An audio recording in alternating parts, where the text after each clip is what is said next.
Alkohol adalah sebuah fenomena. Ada banyak jenis dari seluruh dunia. Sebut saja bir, whisky, champagne, wine, sake, rum, dan daerah Batak, tuak, dan yang lain. Minuman beralkohol juga punya nilai esensi di dalam berbagai budaya di dunia ini, seperti dalam upacara adat, pernikahan, hingga kematian. Namun terlepas dari ketenarannya, minuman yang identik dengan kaum pria ini menjadi salah satu hal yang ditentang di dalam kekristenan. Tidak sedikit gereja yang terang-terangan menentang orang yang mengkonsumsi alkohol.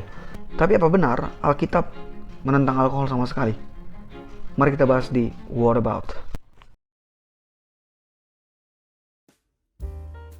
Hai, selamat datang di Biblians. Kali ini kita akan membahas alkohol, seperti yang udah kalian lihat di thumbnail dan di opening.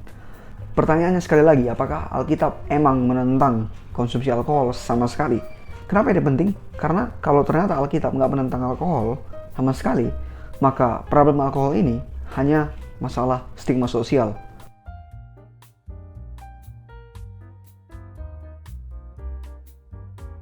Well, aku akan langsung to the point dengan mengatakan Alkitab nggak menentang alkohol secara mutlak.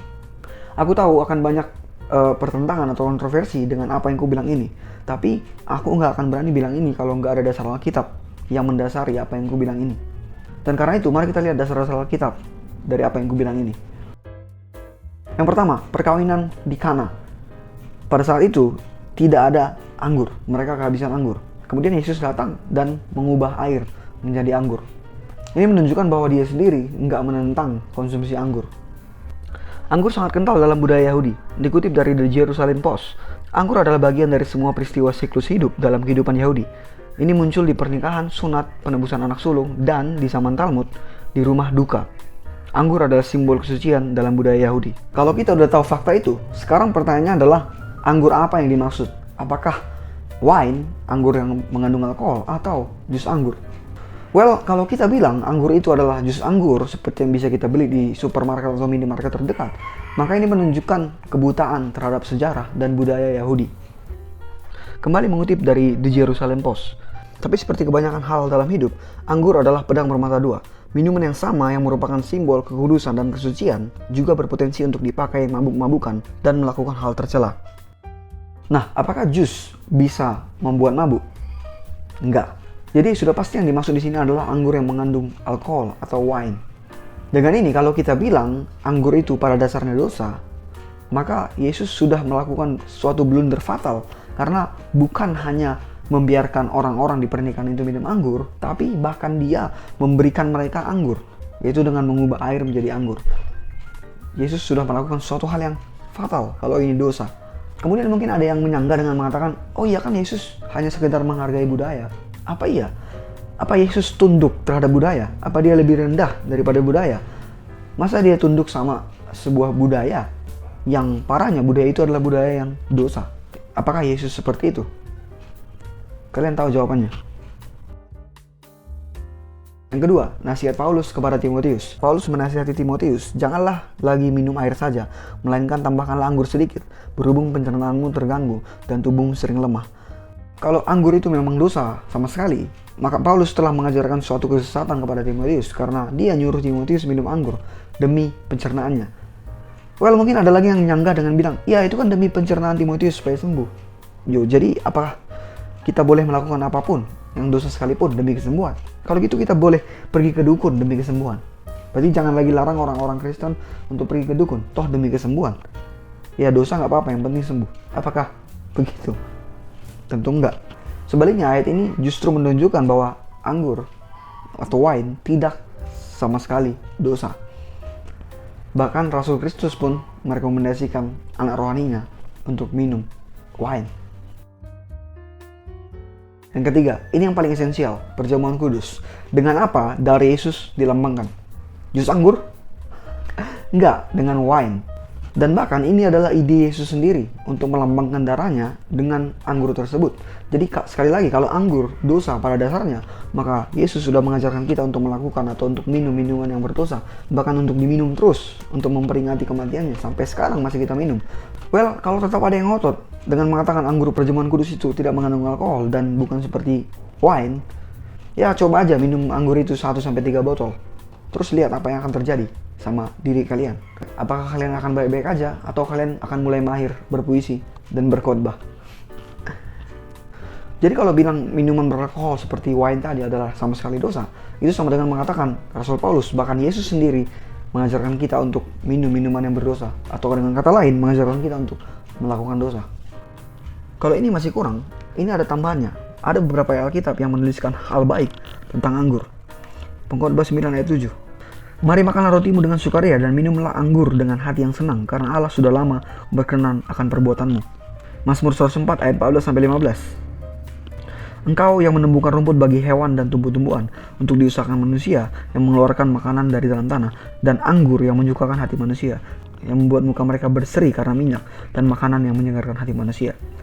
Anggur adalah ciptaan Tuhan untuk menyukakan hati manusia. Dan Amos 9 ayat 14. Aku akan memulihkan kembali umatku Israel. Mereka akan membangun kota-kota yang licin, tandas, dan mendiaminya. Mereka akan menanami kebun-kebun anggur dan minum anggurnya.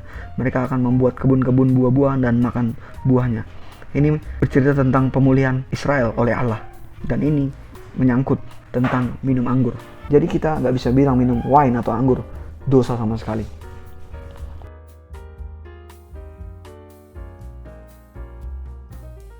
Lantas kalau ini udah jelas, kenapa masih banyak yang bilang alkohol itu dosa pada dasarnya? Sama sekali dosa.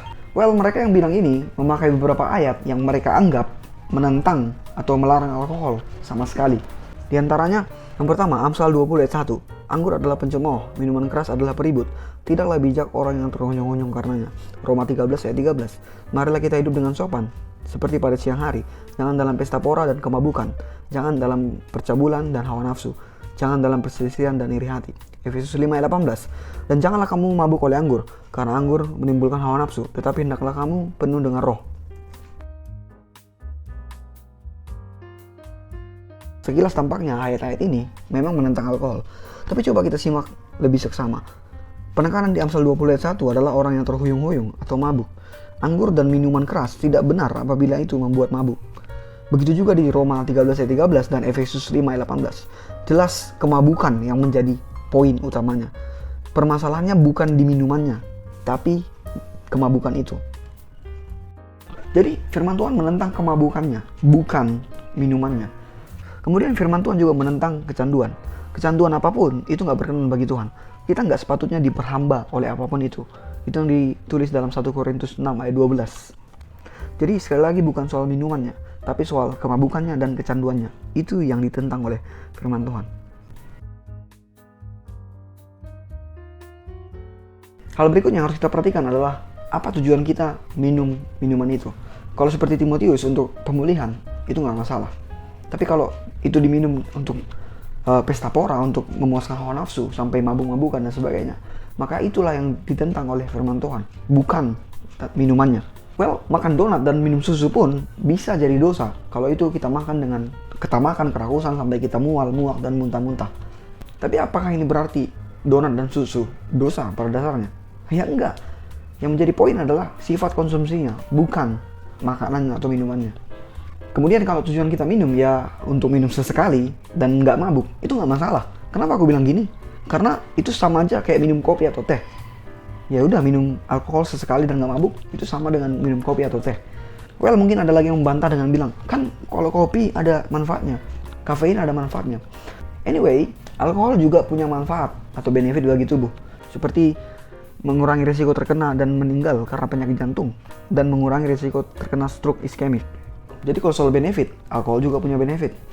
Lalu kalaupun kopi atau kafein punya manfaat bagi tubuh, nggak jadi masalah kalau kita nggak pernah minum kopi. Sama dengan hal ini, kalaupun alkohol punya benefit bagi tubuh, nggak jadi masalah kalau kita nggak minum itu sama sekali. Jadi walaupun ada benefitnya, tubuh nggak akan rugi atau bahkan jadi sakit kalau kita nggak minum kopi, teh, ataupun alkohol. Dan ini berarti diminum nggak apa-apa dan nggak diminum pun nggak apa-apa.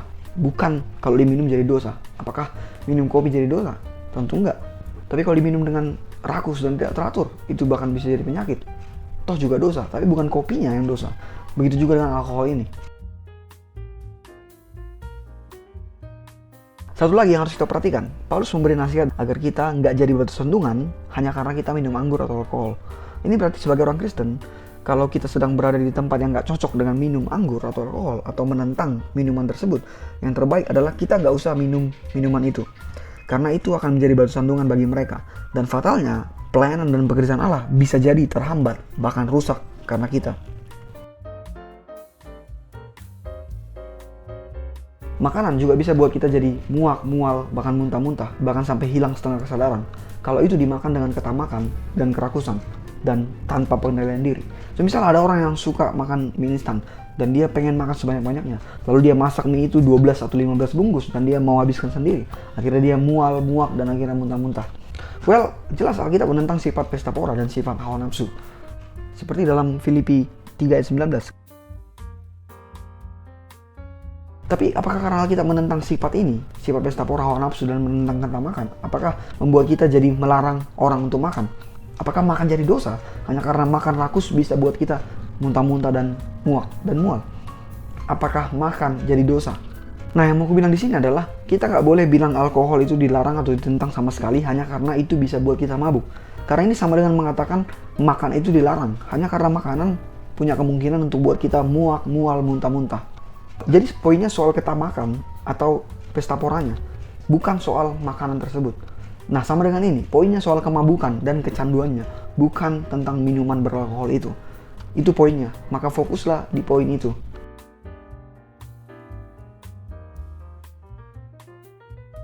Anggur atau alkohol bukan dosa. Yang membuat itu jadi dosa adalah sifat atau sikap kita terhadap minuman itu. Bagaimana kita mengkonsumsi minuman itu. Jadi kedepannya soal konsumsi alkohol, kita tetap harus perhatikan beberapa hal tadi. Yang pertama, jangan memabukkan. Kedua, jangan kecanduan.